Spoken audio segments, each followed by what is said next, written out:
জয় শ্রীরাম, জয় হনুমান। আজ আমি ভগবান হনুমানজির মহাশক্তিশালী গায়ত্রী মন্ত্র পাঠ করতে চলেছি।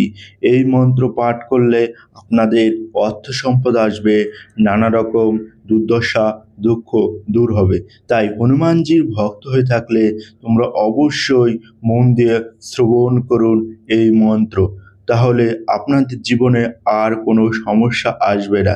হনুমানজির এই মহাশক্তিশালী মন্ত্র পাঠ করলে নানা বিপদ দূর হবে।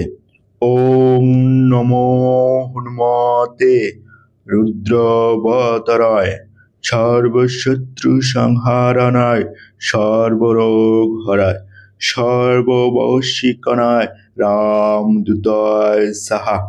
এই হচ্ছে হনুমানজির গায়ত্রী মন্ত্র। এখন এই মন্ত্রর অর্থ কি সেই সম্পর্কে আমি তোমাদের মাঝে আলোচনা করতে চলেছি। তাই তোমরা যারা হনুমানজির ভক্ত ভিডিওটা সম্পূর্ণ পুরো দেখো।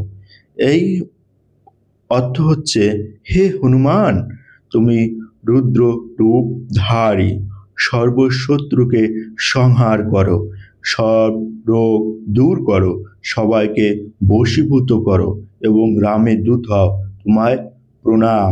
আমরা সকলেই জানি হনুমানজি হলো শ্রী রামচন্দ্রের দূত। প্রয়োগ: এই মন্ত্র জপ করলে সব ইচ্ছে পূরণ হয়, শত্রু ও রোগ নাশ করে। তোমাদের যাদের শত্রু আছে তারা এই মন্ত্র পাঠ করবে। এই মন্ত্র শত্রু বিনাশকারী মন্ত্র হিসাবে ব্যবহার করা হয়। চলো তাহলে আমরা এই মন্ত্র শুরু করব। তার আগে একটি কথা, এই মন্ত্র যখন পাঠ করবেন 108 বার শ্রবণ করবেন। আমি 108 বার শ্রবণ করছি না, তাহলে ভিডিওটা লম্বা হয়ে যাবে। তাই আমি কয়েকবার এই মন্ত্র শোনাচ্ছি পাঠ করে। ওম নমো হনুমতে রুদ্রবতরায় সর্বশত্রু সংহারণায় সর্বরোগ হরায় সর্ববশীকরণায় রামদূতায় সাহা। ওম নমো হনুমতে রুদ্রবতরায় সর্বশত্রু সংহারণায় সর্বরোগ হরায় সর্ববশীকরণায় রামদূতায় সাহা।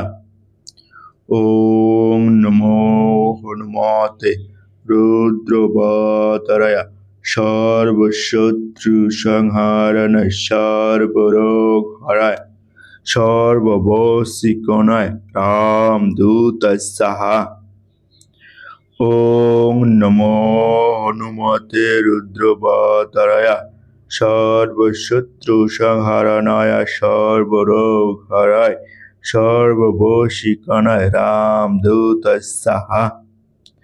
ওম নমো হনুমতে রুদ্রবতরায় সর্বশত্রু সংহারণায় সর্বরোগ হরায় সর্ববশীকরণায় রামদূতায় সাহা।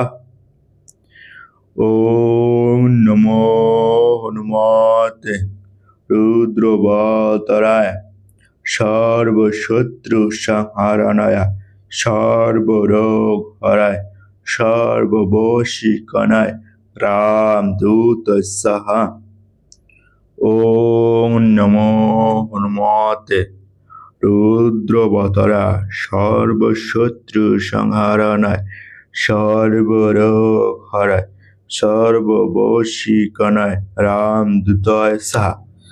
শ্রী শ্রী ভগবান হনুমানজি বা রামের ভক্ত হনুমানজির এই গায়ত্রী মন্ত্র আমি 7 বার শ্রবণ করলাম। তোমরা 108 বার শ্রবণ করবে যখন করবে।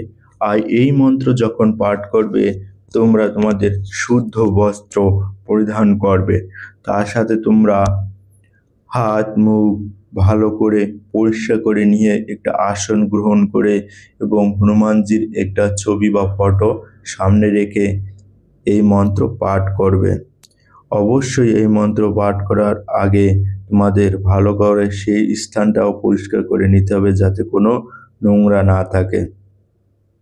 এই মন্ত্র তুমি সকালে বা সন্ধ্যায় যে কোনো সময় শ্রবণ করতে পারো। এই মন্ত্র পাঠ করলে আমাদের জীবনে শত্রু দূর হবে এবং আমাদের অর্থ সম্পদ আসবে এবং আমাদের শরীরে রোগ মুক্ত হবে। তাই সবাই আমরা জোরে